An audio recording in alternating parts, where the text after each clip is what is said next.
The fire at Grenfell Tower today was a tragedy. People have died and been injured in the fire. Some people are saying it's down to the cladding. It was an oil-based cladding, so was an accelerant. Those are true in part, but I'm about to tell you maybe the real reason, in my opinion, why the fire spread so badly. Stay to the end and see if you agree.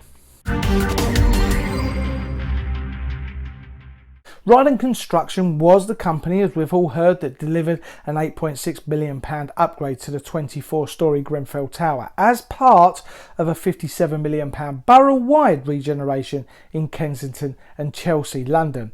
Located in North Kensington in the Lancaster West estate, the project on the tower, first built in the 1970s, has delivered a number of improvements, with residents still in occupation, to the community facilities and energy efficiency of the building. Additional new homes have also been created using vacant space. Now, this is where it gets a little bit interesting. In a previous life, I was in the construction industry for the best part of 28 years, mostly in London, and externally on Grenfell improvements, including rain screen cladding, curtain wall facade, and replacement windows that both improve thermal and insulation, and modernising of the exterior of the building. So, rain screen cladding, I don't know if you've ever heard of that. I have done thousands of scaffoldings for buildings that have cladding on.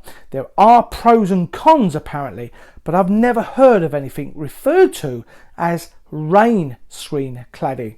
But I've had a look around, and if you want to get to the bottom of this fire, just stay with me. Rain screen cladding is a facade. Typical rain screen construction consists of non-structural cladding panels supported by aluminium brackets and rails. A drained and ventilated cavity is maintained behind the cladding, and the system is fixed back to a lightweight metal frame or masonry substrate. Insulation materials can be provided behind the cladding and optionally between the metal frame where present. But apparently it is a major fire risk of untold proportions. Why? The ventilation required to enable the system to dry out can act as a chimney for the fire, causing it to spread. This causes a direct design conflict, as the cavity needs to be closed off in the event of a fire, but left open to allow the system to ventilate in normal conditions. Now, you need to design in a heat cavity barrier as part of the system that will expand to close the void when required. The problem you have is this, and many people have said that windows were smashed during the fire. Now, if a fire develops inside the building, in my opinion, if it breaks out of them windows and attacks the exterior facade, it laps upwards and over the cladding, and cracks or gaps then allow the fire to get behind the fascia, and that's when the chimney effect comes into play. Then the cladding system starts to provide a chance for vertical fire spread in that air cavity, and this can cause secondary fires to quickly break out on stories above the initial fire. Now, the fire brigade have said the passive fire protection has failed, but as quoted on LBC, Inside Housing reported that, and I quote, safeguards intended to prevent the spread of fire from floor to floor were temporarily removed from Grenfell Tower during a refurbishment, according to documents. They also said the 2016 refurbishment, which took place after the most recent fire risk assessment on the tower, included the installation of new heating system in the tower. This required the replacement of pipes in the floors. To install the new pipes, the fire stopping systems used to seal openings and joints to prevent the spread of fire had to be partially removed, and we've probably all heard that today. The intention, according to a sustainability and energy statement authored by engineers from Max Fordham, was to replace the fire stopping once the new pipes had been installed. Now, as we have heard on various media sources all day, let me just reiterate, I've been in the construction industry for a while, and this next thing could also have helped to stop the fire spreading. Now, this explanation, taken from their website Vivalda, says Lamitherm provides a simple, effective fire break barrier between floors that sits behind the rain screen cladding and stops the spread of fire in the airflow cavity behind the cladding. And this graphic on their website just shows how effective it is. Stops, not slows down or gives you more time to get out, it stops. So did Grenfell Tower have something like this in place? I say, considering the time it took to spread, maybe not. Now, I've done a firefighting safety course a number of years ago. I fought a fire. I know how fast a fire can spread without any barrier. And their website but also states both Lamitherm products are composed of a non-combustible stone mineral wool lamellar core faced on exposed surfaces with a Class O fire rated reinforced aluminium foil. This Lamitherm system all includes products for both horizontal and vertical solutions. But also, apparently, it costs £200,000 to fit a sprinkler system in a block of that size, said a construction worker on the radio this afternoon. They didn't do it, so were they cutting costs there as well? Would the construction company go to the extent of providing a cavity barrier? The proof is in the time it took for the fire to spread. If the company that completed this construction had maybe done their research, they would have also found that the same thing happened elsewhere. New Year's Eve celebrations in Dubai were halted by the fire in the Address downtown hotel and residential building. The exterior of the super tall the Address was consumed in flames and thick black smoke, with more than 40 stories burning simultaneously. But the fire in Dubai's 18th tallest tower appears to be similar to the fires in the external cladding of the 352 metre Marina Torch residence and of the Tamwil Tower. Fire spread in external cladding has been the primary issue not only in these fires but in others in the Middle East and China. So is extensive cladding on these tower blocks dangerous? I think it is, coupled with the fact that other fire safety methods may have been removed. But lo and behold, there is also another tower being refurbished in that area, and they are going to have the same sort of cladding. Once again, there is a group that has warned councils of this happening.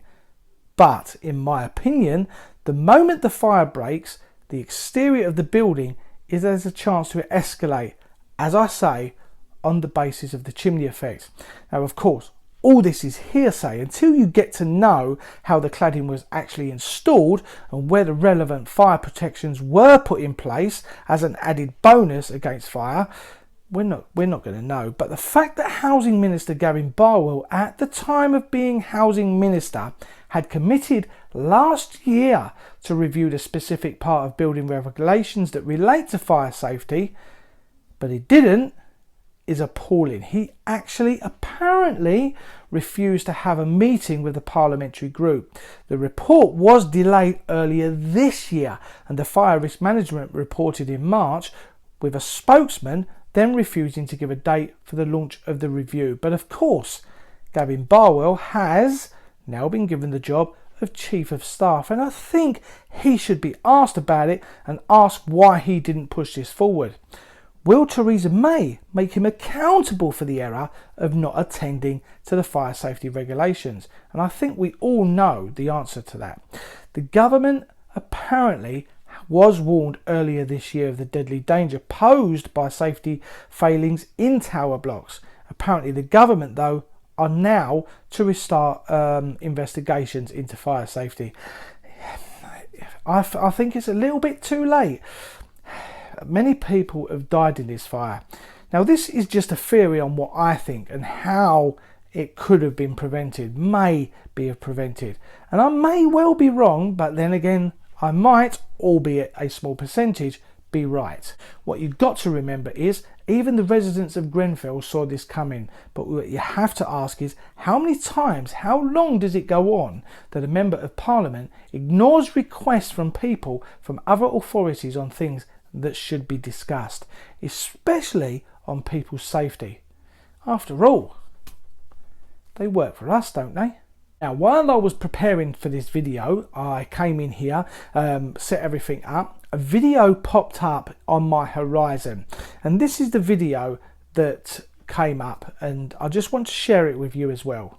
The Mayor of London speaking in the last 20 or so minutes with that update. Let's talk to Piers Thompson, who lives very, very close to the block and has lived in this area for more than a decade. Piers, it's really good of you to talk to us, because I'm picking up already, only being here a couple of hours, how incredibly difficult it is for everybody here this morning. But to give people who perhaps don't even live in London a sense, you live in a low-rise block of flats, really almost at the foot of this tower.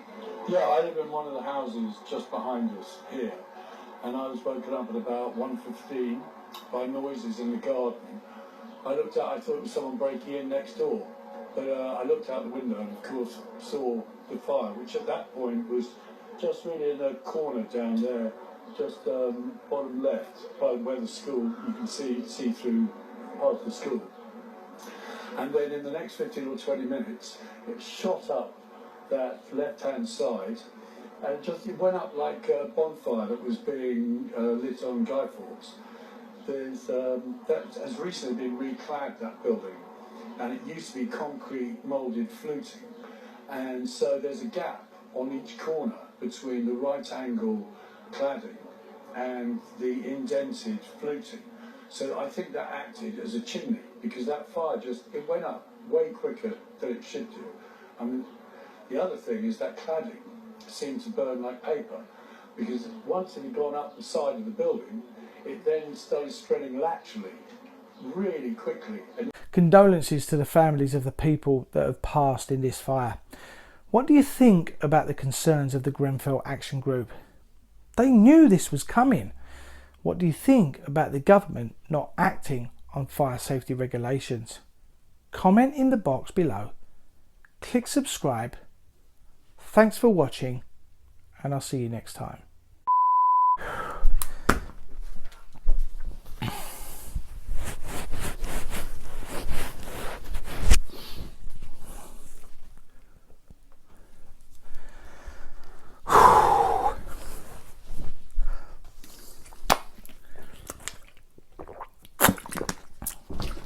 So fucking hot in here.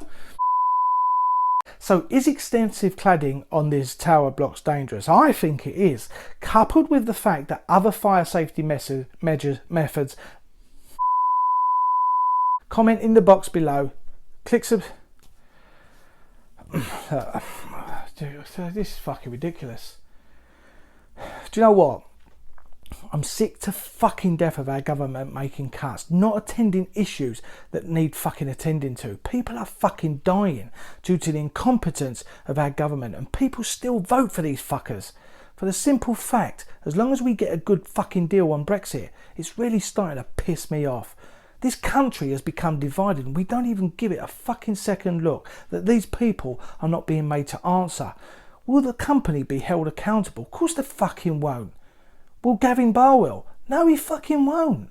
What is going to happen is this will go on for a few days, and then when we are on the verge of doing the deal on Brexit, Theresa May and even Gavin Barwell will be seen as fucking heroes.